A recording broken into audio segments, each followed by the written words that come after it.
For those of you who were not here yesterday, our speaker this week for our Arts Week is Dr. Esther Meek. She serves as the professor of philosophy at Geneva College. She serves as a visiting professor of apologetics at Redeemer Seminary here in Dallas. She's a writer, a speaker, a conversationalist. She likes to think and talk about epistemology, the theory of knowledge. That equates to talking about everything in life: identity, vocation, business, learning, research, parenting, and Christian discipleship. She received her BA from Cedarville College, her MA from Western Kentucky University, and her PhD from Temple University. She also studied at Westminster Theological Seminary and Covenant Theological Seminary. She lives in Aliquippa in Western PA since relocating from St. Louis in 2004. In anticipation of the spiritual and structural restoration of this post-industrial town and its people, she supports the city's Uncommon Grounds Cafe, and she serves on the board of their impact ministries. Her next book project will be to update and revise her 1983 PhD dissertation for publication entitled Contact with Reality, Paulinese Realism and Its Value for Christian Faith. Dr. Meek, welcome to our DTS Chapel again this morning for your second lecture. Would you join me in welcoming Dr. Esther Meek?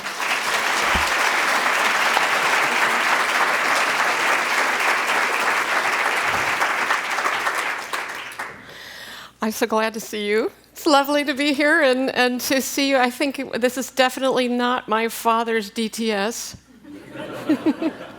And I am also about to cancel everything else so we can have a concert. I also want to, so thank you. That's just fantastic. And Shannon, I would like you to come up and stand by me because we match today. But I also want you to thank Shannon Reibenstein for project managing this amazing thing.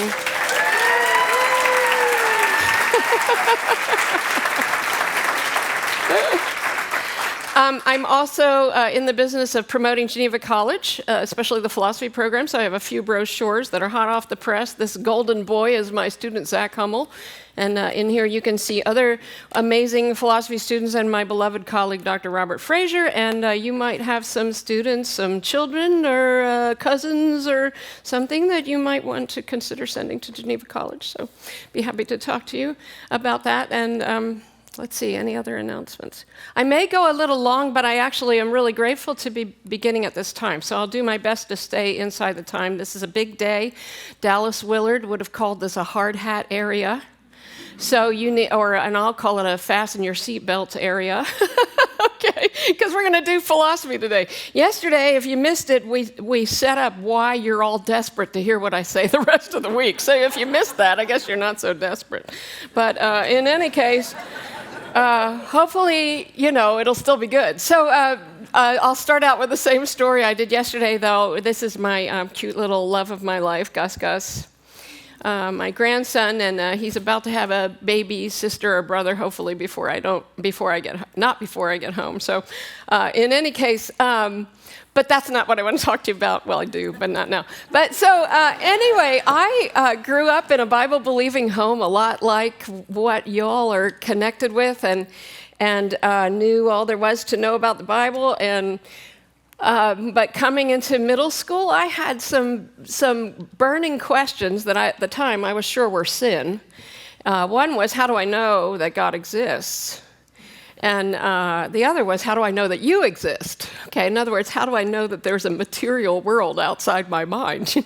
And I knew that was a really crazy question. Of course, I didn't tell anybody because I was a good little Christian girl. I wasn't going to let anybody know about this. And but like I said, I didn't feel like I had any real proof for either. I knew the Bible. There was something else that I had a puzzlement about. And And later, I learned that my questions weren't sin, they were philosophical. And then even later, I learned that from Francis Schaeffer, reading that book of my mother's, following her red pencil underlining through that. But then I still didn't know you could actually study philosophy.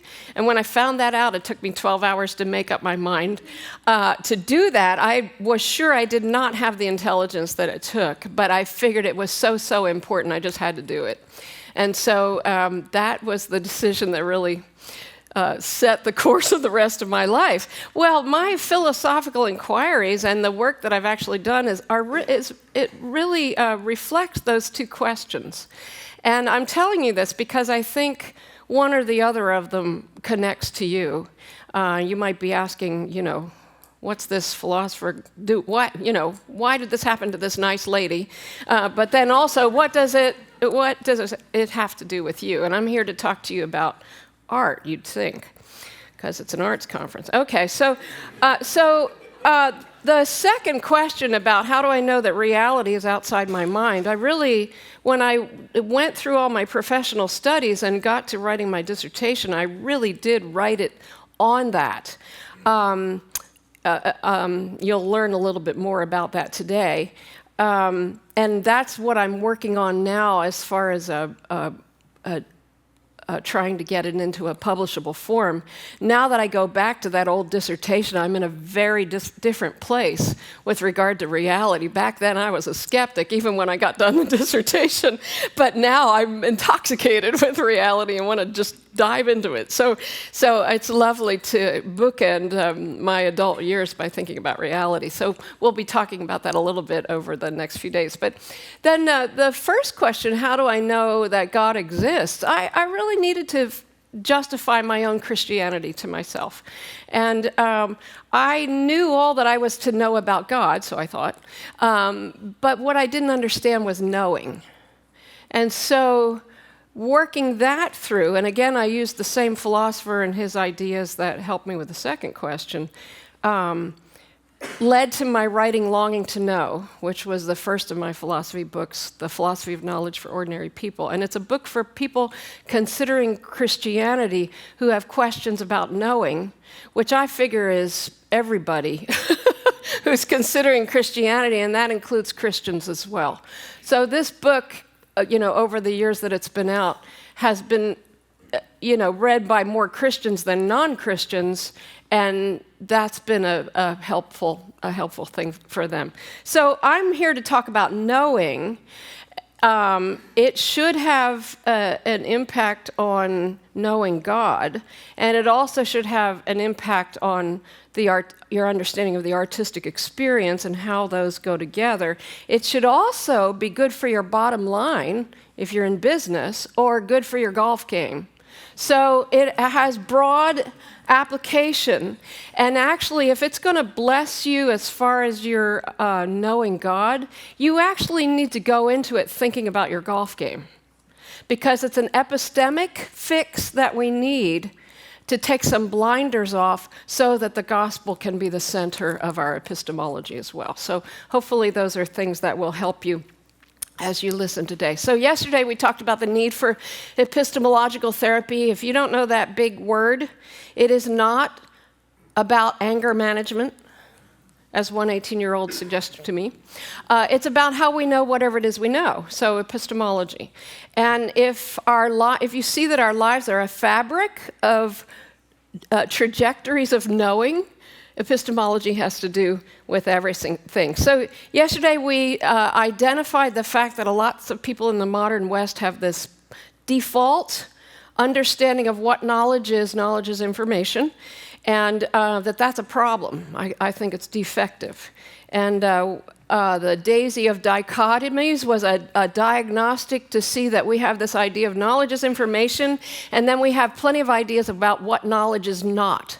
So knowledge, opinion, reason, faith, science, art, reason, emotion. So all the things in the first member of the pair, they're all connected with each other. They're all privileged in the middle of the daisy. And then everything else is marginalized out onto the petals. objective, subjective, public, private, theory, application, see how it goes. So that's not to say you believe that. It's not to say necessarily that it's totally accurate. It's just a diagnostic to help ordinary people see that they have a whole lot of ideas about what knowledge is, and that you can imagine would play into everything that you do in the way of knowing. That is known as modernist epistemology, and its problem. And if you see it as a problem, one common response is to reject it, and that might be what we call postmodernism. But the trick is, if you think of things in terms of modernism and postmodernism, you're still stuck on the daisy of dichotomies, right? So you need to come up with a third alternative, and that's what we want to talk about today. So what is the defective assumption that modernist epistemology makes? Now, I apologize. I really am not a reductivist sort of a person, but I do have 25 minutes. Please don't think that I think that you can name one key thing that, is the thing that makes modernist epistemology what it is. But I'm going to try. So the presumption is, and nobody thinks about this, that all knowledge is focal. That means we focus on it. Exhaustively explicit. Exhaustively means everything is, And explicit means you can put it into words, all right, as opposed to tacit. And articulable, that means you can put it into words too. So the presumption, the no-brainer, unexamined presumption, is that knowledge is information that you can express in words, right, and that you focus on. That's, like, nobody even entertains that it might be otherwise. Now, this dude, Michael Polanyi, I'm going to tell you about, he basically contradicts that. So take that whole sentence and put a no in front of it, and that's his position. Okay? And what he would say is, even the articulate stuff is rooted in the stuff you can't put into words. And what we're going to do today is learn that. And there's no way you can just, sit back and listen to this. You actually have to work through this yourself, okay, and get on board with it. So plan for that. So Michael Polanyi was a Hungarian premier scientist at the beginning of the 1900s in conversation with Einstein, Planck, and others, and making important discoveries. And people came to study and work with him in his lab from all over the world. He actually walked away from science to save science by doing epistemology. Okay? And so by the height of his career, he had migrated from the physical chemistry department, first to the economics, and then to the philosophy department. And he died in 1976. But he wrote this book, Personal Knowledge Towards a Post-Critical Philosophy. It was his Gifford Lectures around 1952. And what I want to teach you today is his claim that all knowing is subsidiary focal integration, okay? He's going to say that all knowing has this two-level subsidiary focal from to structure, and our goal is to get on board with what that means today. How I expressed it in Longing to Know, and see, here's what I did in Longing to Know. Yeah, we can know God. That's the short answer. But the long answer is the book for me. In other words, how do I respond to the question, can we know God? And so I argue in the book that knowing God is like knowing your auto mechanic. Okay, so my auto mechanic is in just about every chapter. And it's Jeff Dare in St. Louis, and all my children still take their cars to him. So in any case, but this sentence is linking together the part titles of Longing to Know. So knowing is the profoundly human struggle to rely on clues, to focus on a pattern which we submit to as a token of reality. And now I have a slide for each part of that, okay? As you think of it, I want you very quickly to identify a very common skill that you have, and you have 10 seconds to turn to your neighbor and say what it is. And try to pick one that's got a tool, like a basketball, or a paintbrush, or a pen, or a car. Okay. Shh.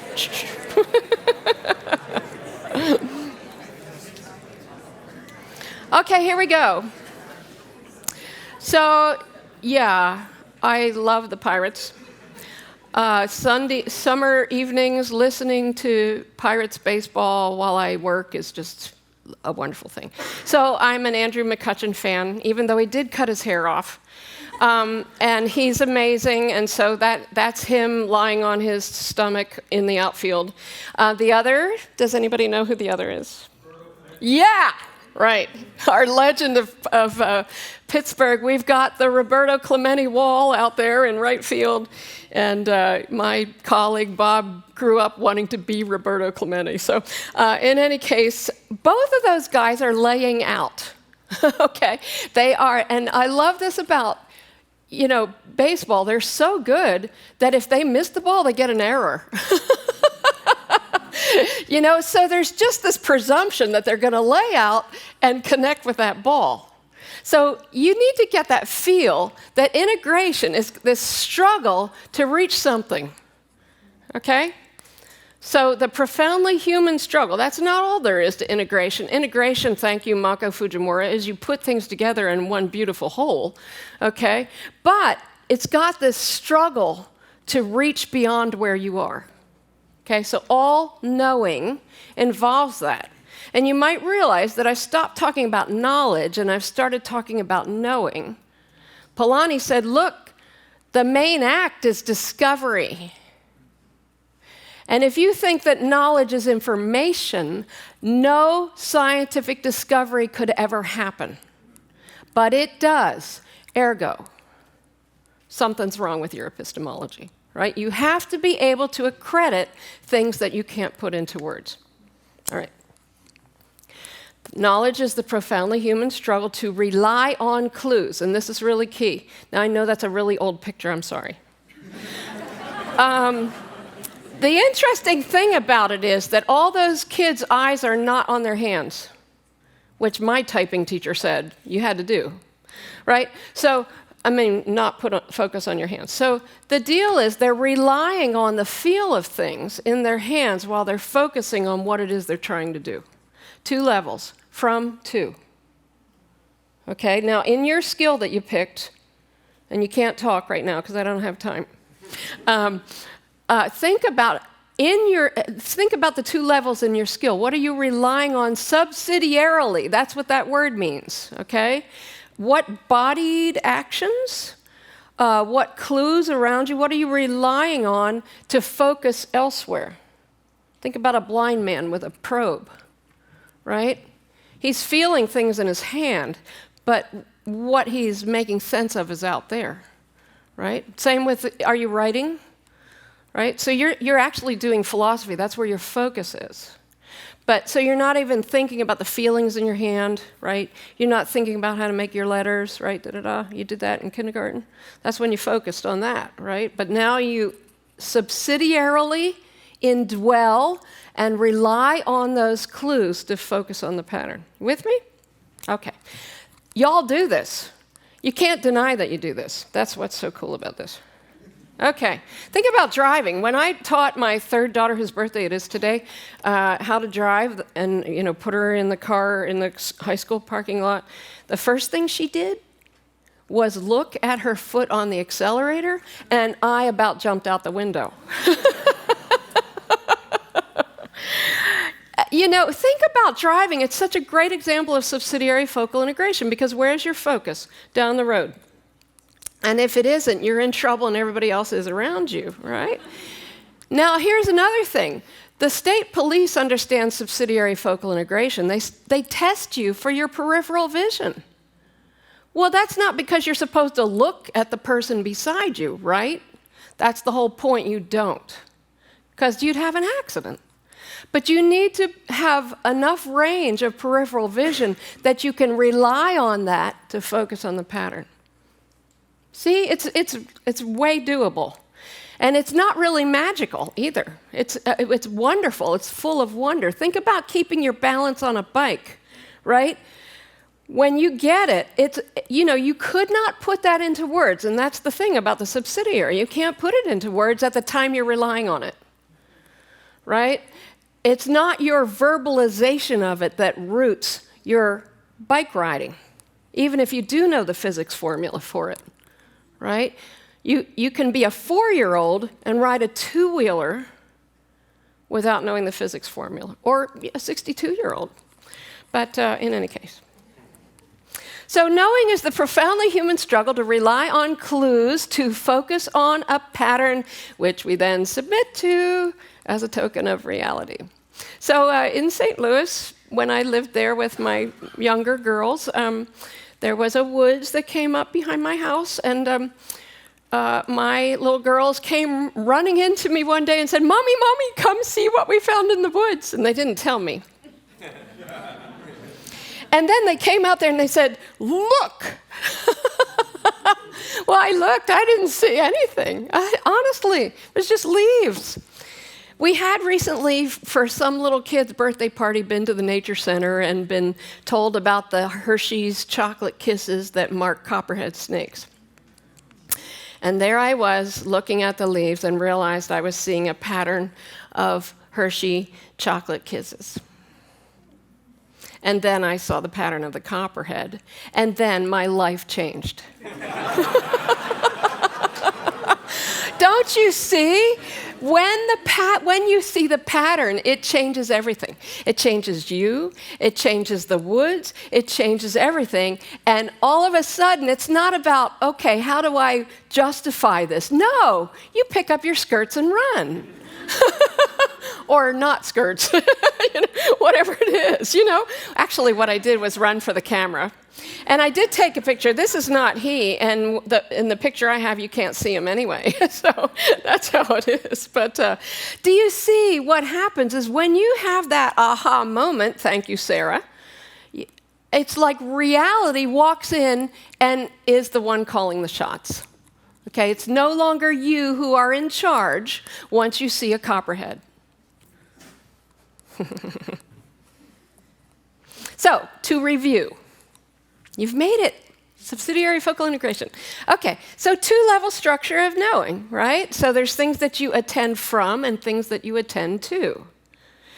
From, to, rely on, focus on. Subsidiary, focal. These words, proximal and distal, just mean near and far. Near me, far away. So you're always kind of vectoring beyond you. Okay? Now, in the to column, I've got specifiable, which means articulable. You can put that into words. Need not. The point is that it's focal. But the thing is, when you're relying on how the car feels to you, that's got to be subsidiary.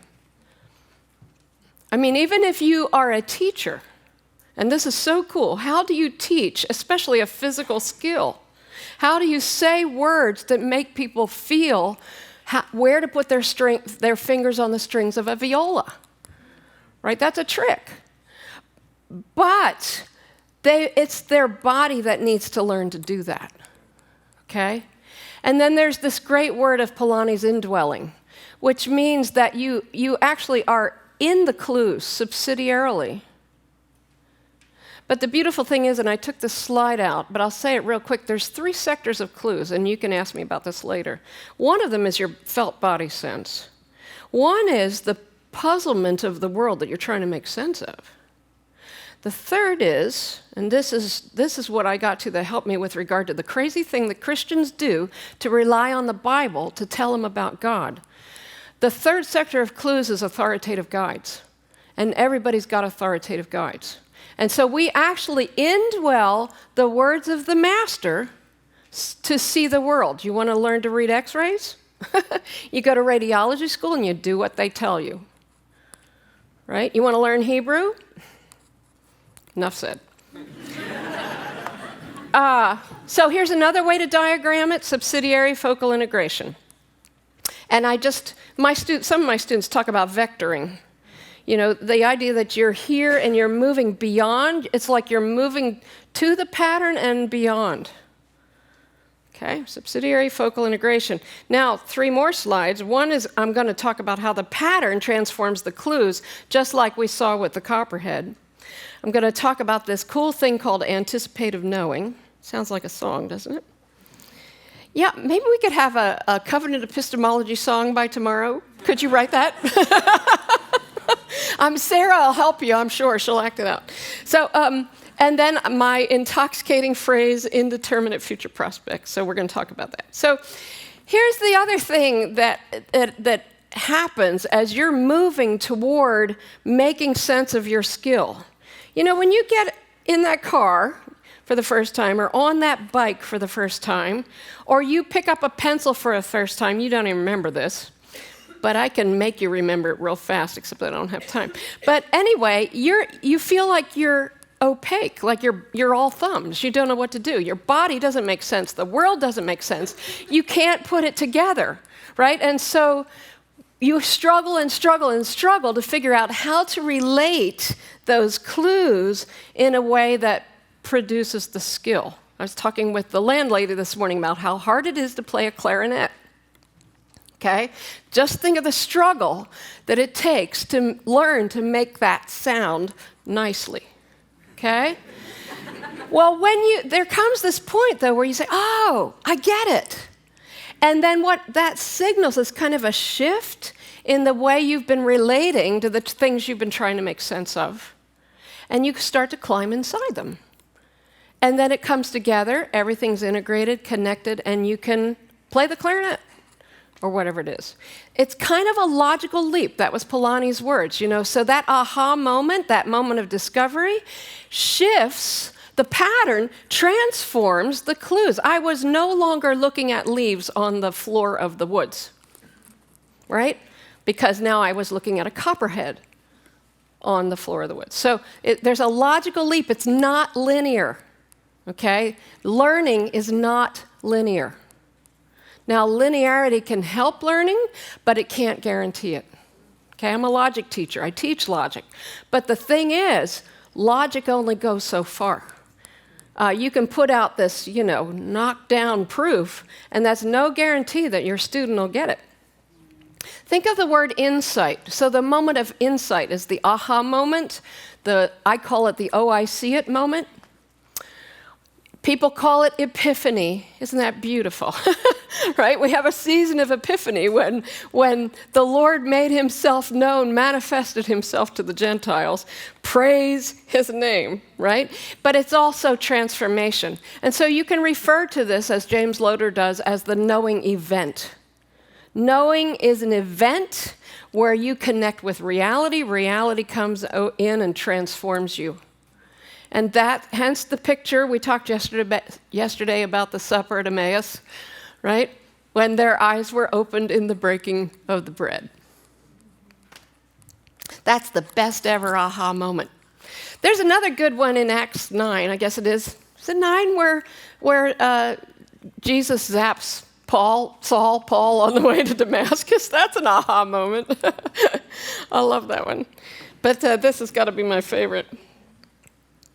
Okay, so that's about the pattern transforming clues. Let's talk about anticipative knowing. This is so neat. And this is how we can start to talk both about discovery and about the artistic process, all right? Here's the deal. Knowing, Polanyi, the discoverer, said, is about knowing the not yet known, not the already known. I mean, don't take that as your paradigm. Okay? So how do we move from not knowing to knowing? If you say that knowledge is only focal, explicit information, you can't get there, right? You're actually prevented from getting there. If you fixate on the details of the car, you cannot drive. Steve Blass, do you know who he is? Steve Blass is one of those radio announcers I listen to. He was a expert pitcher for the Pirates for a decade, and then one day he couldn't pitch. That's called the Steve Blass syndrome. He could not pitch one day. Well, I don't know this, but one thing that can happen is when you focus on what you're doing, they talk about tennis players overthinking, that kind of thing. Talk about stage fright. right? If you're playing, as my daughter was, Scott Joplin rags, and then you think what you're doing with your thumb, that's the end of the performance, right? So that's not particularly helpful. But then here's the deal. If you're moving toward what you do not yet know, you have to rely on clues. Now, what is a clue? A clue is something that you know is significant, but you don't know what it's significant for yet. Right? Think Poirot, or my beloved DCS foil. Anyway, I want to grow up to be DCS foil. But in any case, at the point that you're navigating toward what you do not yet know, you know some things are significant, but you haven't put the pattern together, right? When you get to the point of solving the problem, then only then do you fully understand the significance of the clues. But by that point, you're not in the need of the clues. What they've become is subsidiaries as part of the pattern, right? And transformed by the pattern. So what you need to do, and this is Polanyi's big word, is learn to accredit,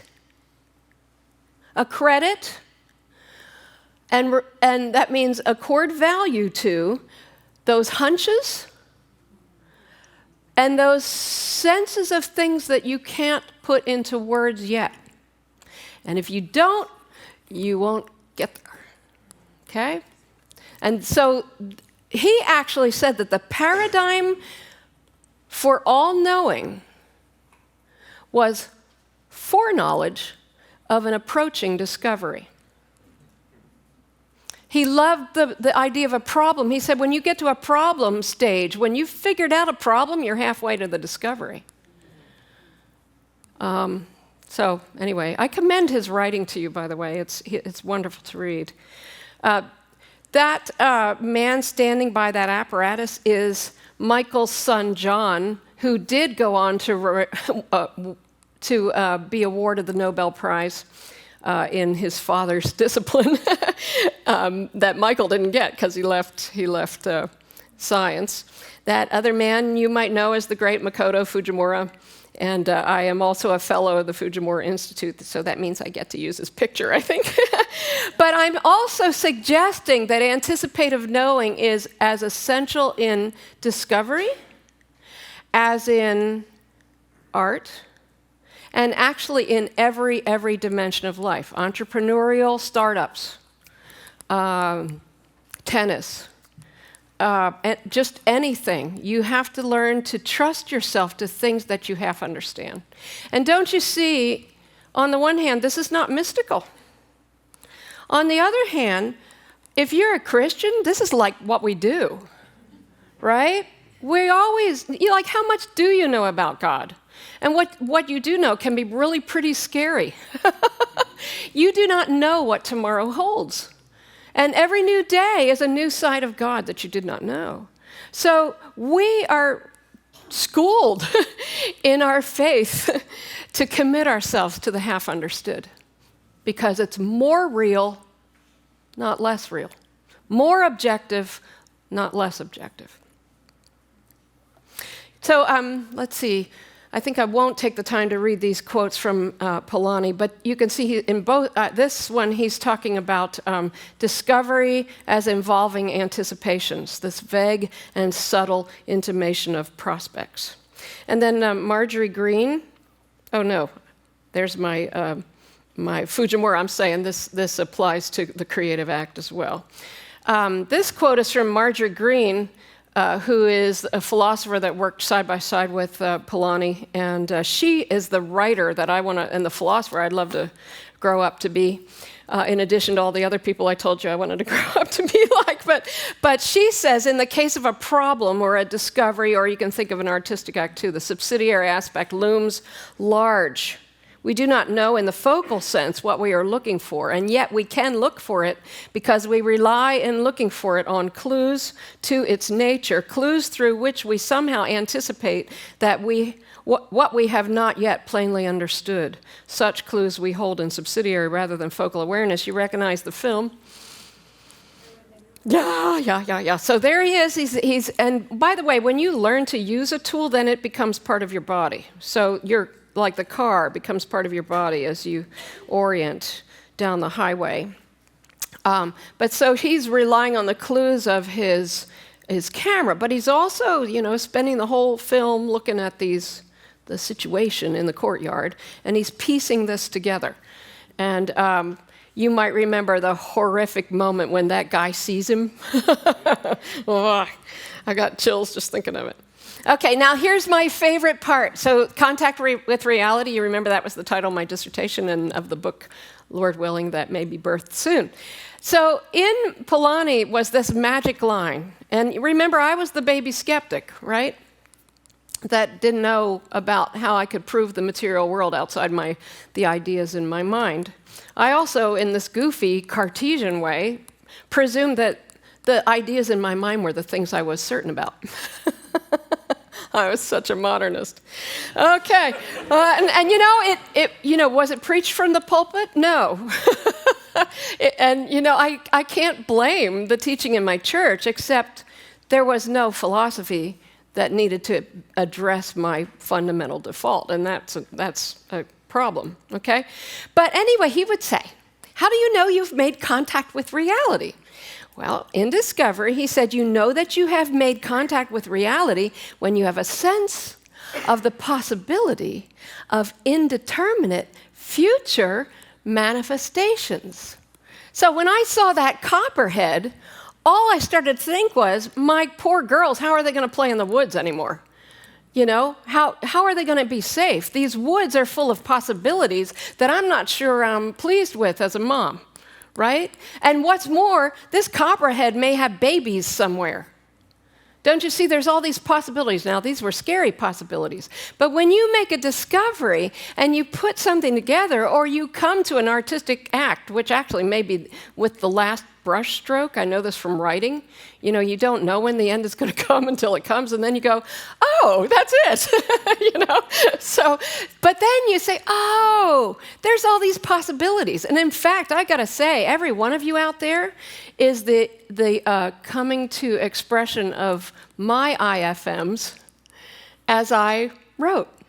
Here I am, I'm getting to talk to you about this stuff. And here you are, you're actually listening to me. It's unbelievable.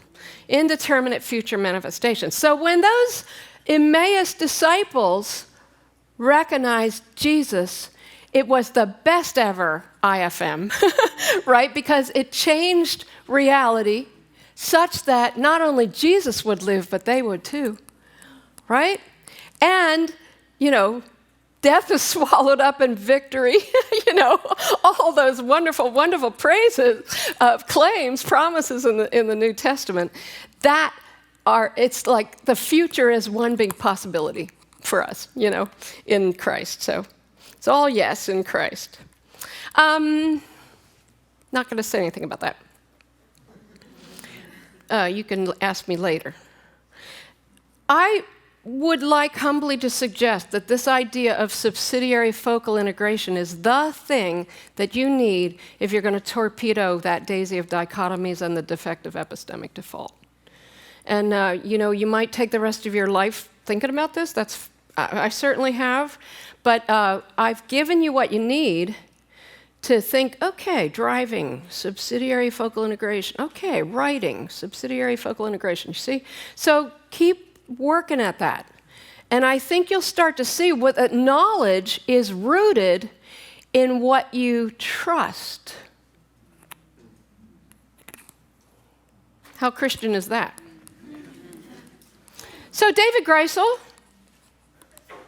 Kelly, David Greisel. There he is. So he's from Kansas City, as she is. He is the architect who designed PNC Park, which is where the Pirates play. It's the most beautiful park, literally.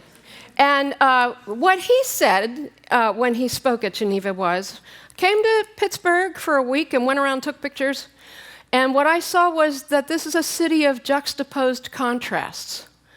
And at this, he's talking to us and he puts this slide up. This is what do you call that, the bulkhead of the Roberto Clemente Bridge.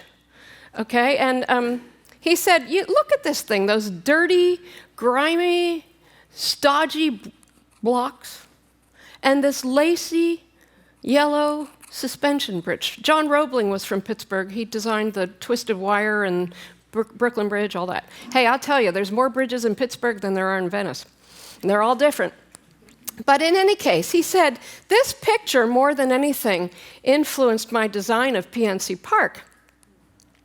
And so you've got these stodgy things that, the city father said, oh, we want brick. And he said, no, none of your main buildings are brick. Why would you want brick? Just because everybody else has it, And then they said, well, it'll get dirty. And he said, yeah, that'll be great, but then all this lacy blue stuff, and PNC Park is really literally right by the Clementi Bridge now.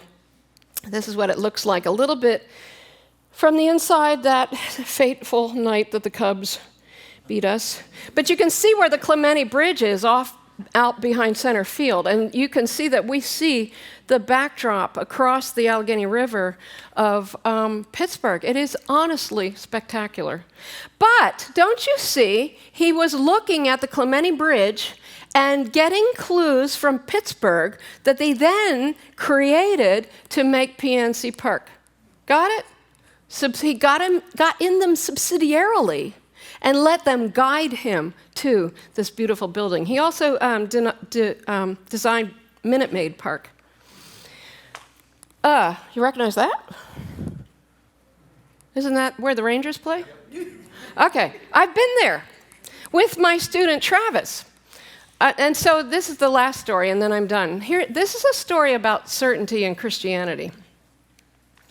So I teach at Redeemer, and in one class, a longing to know was assigned, and Travis, and when I teach at Redeemer, I stay in the hotel that's like 200 yards from the building, so I walk home, And well, Travis followed me home to the hotel, to the lobby, and he said, I have to confess something. He said, I wasn't able to do the assignment. And he said, I want to tell you that I grew up a good Southern Christian boy, and I went off to college and met Christ and fell in love with him and decided to be a minister. And from that moment, the doubts started to plague me about certainty, about my faith. And he said, they are so bad. They got worse when I came to seminary. I can't do my homework. I play video games instead. Well, he said to me also, in my other life, I teach baseball lessons. In other words, he charges money to teach kids to bat. Okay? And he said to me, I'm better at it, I think he said, than George Brett. I said, oh. And he said, well, I read George Brett's book, and he doesn't know what he's doing right. Now, I thought, is that confidence? So I really was having a hard time not laughing. But I said, well, Travis, I think you've got a Charlie horse when it comes to knowing with regard to your faith. And I think if you can figure out how you go about knowing with batting and bring it over to how you know God, I think the Charlie horse will relax. And I said, I think if you read Longing to Know, the Charlie horse will relax. At which point he says, but how can I be certain? I said, I think you're going to have to trust me. Well, Travis relaxed and smiles. He relaxed back in to the epistemology. See, there was nothing wrong with what he believed. But there was something, there was this snit, this Charlie horse he was in epistemologically. And I know a lot of believers like that have expressed that to me. So I just wanted to tell you that because I think this is how it can help your Christian faith also. Well, this is maybe getting toward the last slide here. All this, and we're going to talk about this the next 2 days, for me has turned knowing into an adventure or a pilgrimage. So the Magi setting out across the trackless wastes of Saudi Arabia to follow a star they didn't know the full implications of, is just kind of what we do when we launch out toward the not yet known. And I also would like to suggest that every time we do that, there's a little taste of the gospel, the wooing of Christ. In every discovery, God is saying, come find me. Reality is him and his stuff, right? So come find me, come find me. And then when we get to it, we're surprised and transformed. That's why the gospel, the redemptive encounter, is the paradigm of all knowing. I had a slide like this at the end of yesterday too, and this is just to suggest that when you get to your campfire, we are in Texas, right? That here's some things you can talk about with each other. So your best skill, what's subsidiary, what's focal, what's your aha, what are some of the future possibilities that really you navigate by, and what are you longing to know? So thank you so much for sticking with me and let me talk to you, and have a good day.